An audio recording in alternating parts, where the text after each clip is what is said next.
എനിക്ക് ബോധനം വന്നു കിട്ടിയതിനു ശേഷം അവരെനിക്ക് ജന്മം നൽകി. ഞാൻ ജനിച്ച ദിവസവും മരിക്കുന്ന ദിവസവും ജീവനോടെ എഴുന്നേൽപ്പിക്കപ്പെടുന്ന ദിവസവും എനിക്ക് സമാധാനം. കുഞ്ഞ് സംസാരിച്ചുകൊണ്ടിരുന്നപ്പോൾ ആളുകൾ ആശ്ചര്യത്തോടെ നോക്കിയിരുന്നു. ഇതൊരു അസാധാരണ കുഞ്ഞാണെന്നും അത് അള്ളാഹുവിന്റെ ശക്തിയാണെന്നും ആളുകൾ മനസ്സിലാക്കി. കുട്ടിയുടെ സംസാരത്തെ വിചിത്രമായ ഒരു തമാശയായി ചിലർ കരുതിയിരുന്നു. മറിയം റളിയല്ലാഹു അൻഹയ്ക്ക് ഇപ്പോൾ പ്രയാസങ്ങളില്ലാതെ നഗരത്തിൽ താമസിക്കുവാൻ കഴിഞ്ഞിരുന്നു.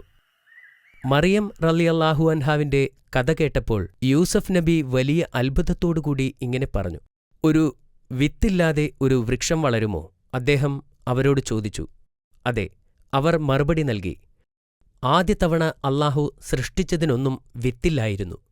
പിന്നെ അദ്ദേഹം വീണ്ടും ചോദിച്ചു, ഒരു പങ്കാളിയില്ലാതെ ഒരു കുട്ടിയെ പ്രസവിക്കാൻ സാധിക്കുമോ? അതെ. മറിയം റളിയല്ലാഹു അൻഹ മറുപടി പറഞ്ഞു. അള്ളാഹു ആദം നബിയെ സൃഷ്ടിച്ചപ്പോൾ സ്ത്രീയോ പുരുഷനോ ഇല്ലായിരുന്നു. ഈസാ നബി വളരുന്നതനുസരിച്ച് അദ്ദേഹത്തിന്റെ പ്രവചനശക്തിയും വളർന്നു. അത്താഴത്തിന് അദ്ദേഹത്തിന്റെ കൂട്ടുകാർ എന്തു ഭക്ഷണമാണ് കഴിക്കാൻ പോകുന്നതെന്നും അവർ ഒളിച്ചുവച്ചിരിക്കുന്ന സാധനങ്ങൾ എവിടെയാണെന്നും അദ്ദേഹത്തിന് പറയാൻ കഴിയുമായിരുന്നു. അദ്ദേഹത്തിന് 12 വയസ്സുള്ളപ്പോൾ അദ്ദേഹം തന്റെ മാതാവിനോടൊപ്പം ജെറുസലേമിലേക്ക് പോയി. അവർ പ്രാർത്ഥനാലയത്തിലെത്തിയപ്പോൾ മറിയം റളിയല്ലാഹു അൻഹാവിന്റെ കയ്യിൽ നിന്നും വിട്ട് ഈസാ നബി അവിടെ ചുറ്റിത്തിരിഞ്ഞു.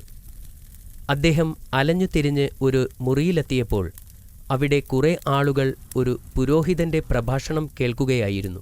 അവിടെ ഇരിക്കുന്നവരെല്ലാം മുതിർന്നവരായിരുന്നെങ്കിലും പ്രവാചകന് അവരോടൊപ്പം ഇരിക്കാൻ ഭയം തോന്നിയില്ല. കുറച്ചുനേരം അവരുടെ പ്രഭാഷണം ശ്രദ്ധിച്ച ശേഷം അദ്ദേഹം എഴുന്നേറ്റ് നിന്ന് ചോദ്യങ്ങൾ ചോദിക്കാൻ തുടങ്ങി. പഠിപ്പിച്ചുകൊണ്ടിരുന്ന പുരോഹിതന്മാരെ അദ്ദേഹത്തിന്റെ ചോദ്യങ്ങൾ അസ്വസ്ഥരാക്കി. കാരണം അവർക്ക് അതിനുത്തരം നൽകാൻ കഴിയില്ലായിരുന്നു. പുരോഹിതന്മാർ അദ്ദേഹത്തെ നിശബ്ദനാക്കാൻ ശ്രമിച്ചു. പക്ഷേ നബി അവരെ അവഗണിച്ചു. അദ്ദേഹം ചോദ്യങ്ങൾ തുടരുകയും അദ്ദേഹത്തിന്റെ അഭിപ്രായം പ്രകടിപ്പിക്കുകയും ചെയ്തു. ഈ വാദപ്രതിവാദത്തിൽ മുഴുകിയതുകൊണ്ട് അദ്ദേഹം തന്റെ മാതാവിന്റെ കാര്യം മറന്നുപോയി. ഇതിനിടയിൽ മറിയം റളിയല്ലാഹു അൻഹ വീട്ടിലേക്ക് പോയി. അവരുടെ മകൻ അവരുടെ ബന്ധുക്കളുമായോ സുഹൃത്തുക്കളുമായോ വീട്ടിലേക്ക് പോയിട്ടുണ്ടാകുമെന്ന് അവർ കരുതി. എന്നാൽ വീട്ടിലെത്തിയപ്പോൾ മകൻ തിരിച്ചെത്തിയിട്ടില്ലെന്ന് അവർക്ക് മനസ്സിലായി. അവർ അദ്ദേഹത്തെ കണ്ടെത്തുവാൻ പട്ടണത്തിലേക്ക് ഓടി. അവർ മണിക്കൂറുകളോളം അദ്ദേഹത്തെ തിരഞ്ഞു. ഒടുവിൽ പുരോഹിതന്മാർക്കിടയിൽ ആശയവിനിമയം നടത്തുകയും അവരുമായി ചർച്ച ചെയ്യുകയും ചെയ്യുന്ന മകനെ അവർ കണ്ടു. മറിയം റളിയല്ലാഹു അൻഹയ്ക്ക് അദ്ദേഹത്തോട് വലിയ